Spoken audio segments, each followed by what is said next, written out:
Hey, what's up? It's Mr. J with SciOnTheFly, the place where learning makes sense. Are you a student who's recently been given the task to come up with a state project, but you don't know what to do, where to go, or how to get started? If so, I'm here to help. Now, I'm not going to do this project for you, but I do want to give you enough information to help get that ball rolling so you can take it, run with it, and do a great job on it. I have a state report graphic organizer for sale on my Teacher Pay Teacher website. If you think that might be something you want or need, I'll put a direct link for it in the comment section down below. Now, this video is specifically tailored for students who are doing their project on the state of New Hampshire. New Hampshire became the 9th state to join the Union on January 5th, 1776. The original governor was a guy named Meshach Ware.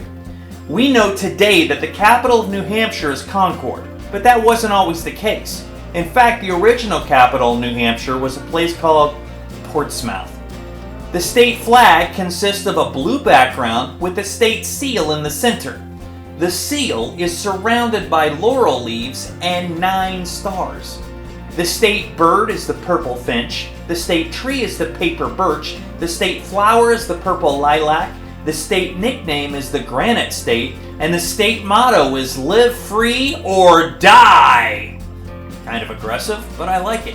Hey, hopefully this is enough information to help get that ball rolling. Take it, run with it, do a great job. Good luck, you got this.